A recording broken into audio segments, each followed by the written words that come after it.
listening to PodCatalyst, the official podcast of IABC, where communicators from around the world tell their stories.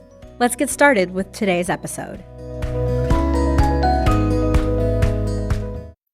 Hi, everyone. Thanks for tuning in. Today's episode is another installment of In Under 10, where we talk about comms news and trends in about 10 minutes or less. Although if you're keeping score today at home, today's episode is going to go just a bit over that mark.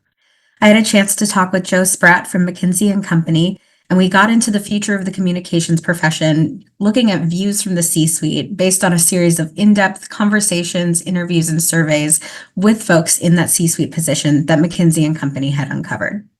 There's a lot to unpack here around the value of the communicator, as well as the outlook for the future, what's needed from the profession to upskill, and so much more. We ended on a really great, hopeful high note. So with that, thanks again to Joe for talking with me, joining us on this episode, and let's get started.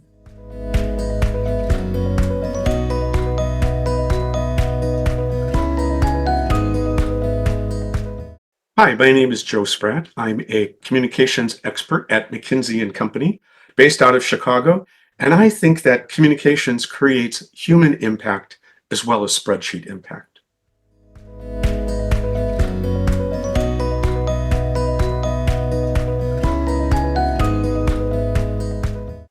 Well, hi, everyone. I'm Kristen Frankevich, your host for today. Joe, thank you so much for joining us.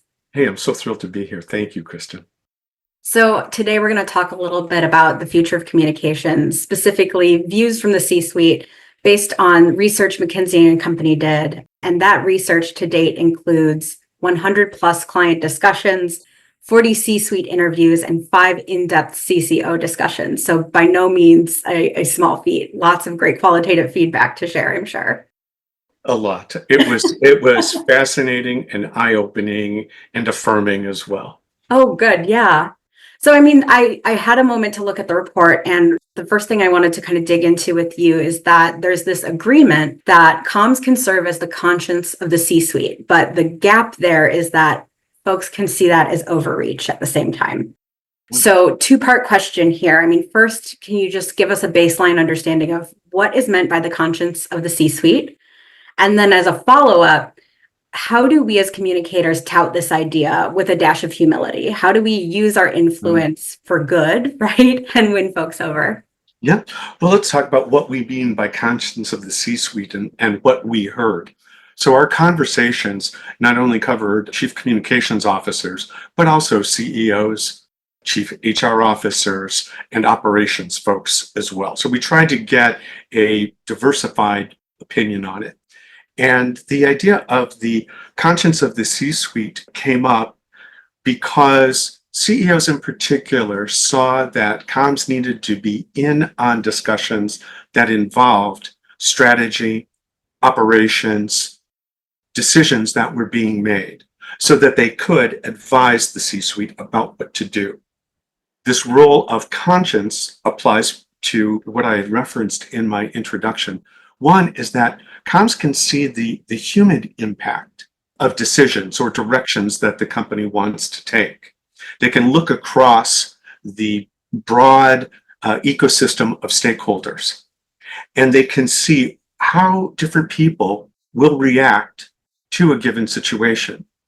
And so then they can also hold up a mirror to the C-suite about, okay, given all of this decision, impact on stakeholders, how we plan to proceed, how well does that reflect our purpose and values?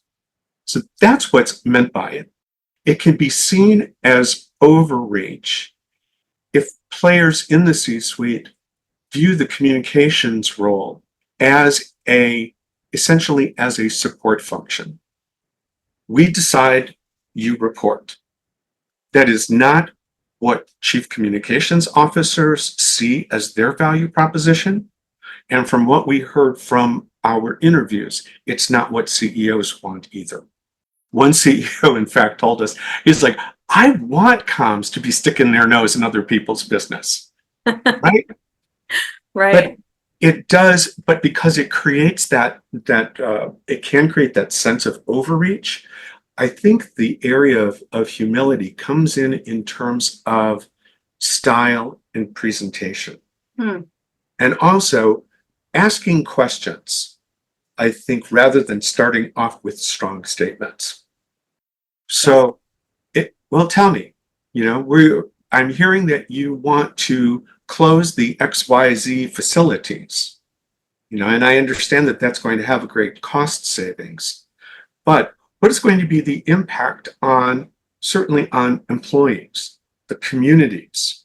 Do we have any, what's happening from a policy standpoint or regulations? Do we have to, are there legal or governmental concerns we have to be aware of? And I think then it's like that starts to guide the conversation in a different way, right? Have we considered X, right? What if we were to try this? I can see how this would have X and Y impact on investors and employees. That kind of an approach. Yeah. Well, and that it gets back to the idea of comms as a strategic function, right? And not reporting on the business, but helping drive the conversation, which leads me nicely to my next question, because that was another key part of the report, right? There were some legacy issues noted that inhibit the comms function from moving forward. One in particular being that there's this perception that communicators report on the business versus driving the agenda, when in reality, a successful function should be focused on changing mindsets and behaviors. So you spoke to that a little bit already, but I mean, can you tell me a little bit more, and how have you seen organizations doing this successfully? I'll refer back to the interviews for a second just to talk about what this looks like. And in terms of reporting on the business, it's really focusing in on the what, right? What did we accomplish in the second quarter, right? The other piece that I think the piece that is often missing is the why, the how. What do we do with this information? That starts to put it more into a strategic context, right? And one that is about driving changes in mindsets and behaviors. I think that the other thing is that sometimes when we're talking with communications professionals in client organizations and they're working with us on a transformation, we'll ask about a communications plan and it comes out as a list of tactics that can be fairly generic. Well, we'll start off with a town hall. We'll follow it up with, this newsletter, and then we'll do this. To me, that's a clue that that's going off in the wrong direction, and that the conversation needs to start with who are the stakeholders that are most important, not just employees, but which employee groups, for instance, right?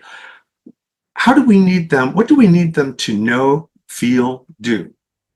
And then how are we going to measure that change in perception and behavior? That starts to put it in a very different context, right? So I think it is up to the communications folks to, let's say, not answer questions in terms of communications channels. That was an example that a CHRO brought up to us and said that we presented a problem, an issue that we wanted to solve. And the first response from the communications pro was, whoa, we don't have a channel for that. And it's like, okay, maybe not. What are you doing? But how can we solve the problem, even if we don't have the right channel in place? Yeah. So I wouldn't lead with channels, in other words. So when thinking about the future of communications, would love to hear from you. I mean, what kind of upskilling do communicators need in the next 5 years in order to, maintain the progress that we've seen and continue to build successful communications functions? Yeah, I'm going to assume that we've got the greens fees skill set covered in the competencies of planning and what a strategic comms plan looks like, and the content development skills. All of those remain the same. But I would say that the things that seem to be needed in the future start with critical thinking, right? Again, how does this help us advance our business strategy, right? Doesn't what you've told me kind of conflict with that? How do we knit the two pieces together? So I would say, focus on critical thinking.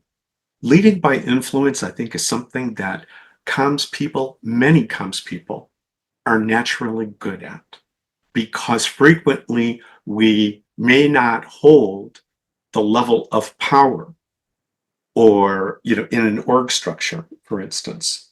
So we have to work through this ability to guide people and to become that trusted advisor.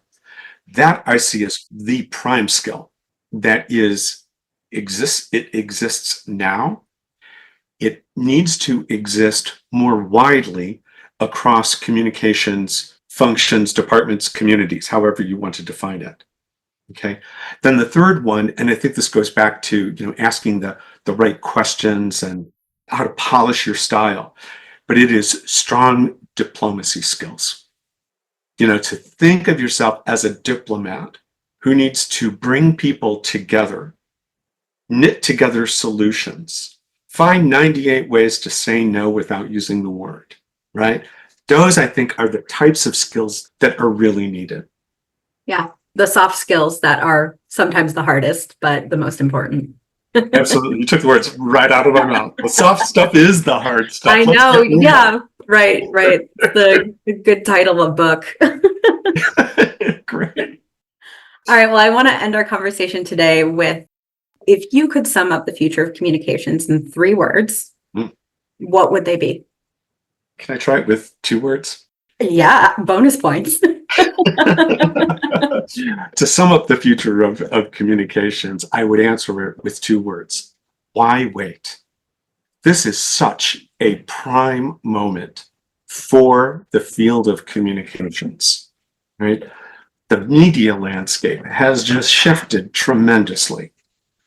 The area of not just corporate purpose, but social purpose is not going away, right? This idea of purpose is really, really critical. And that has raised the bar and raised the need for better communications. The expansion of the definition of brand from being something that at one time was simply customer only to now it's like customer in context of the wide group of stakeholders that we have to deal with.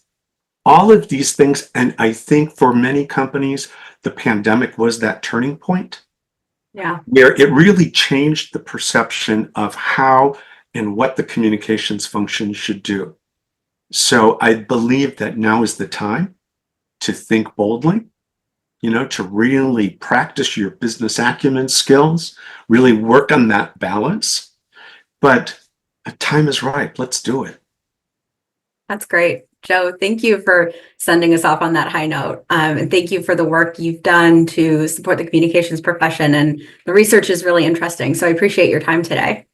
Great. Thank you, Kristen. It's nice to be here. And I appreciate all the work that IABC does for us, too. Thank you.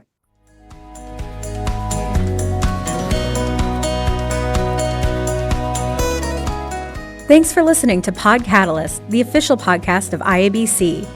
If you've enjoyed today's episode, please be sure to subscribe, rate, and review. Have a suggestion for a future episode? Send us a note at catalyst@iabc.com. To discover all IABC has to offer, visit our website at iabc.com. Until next time.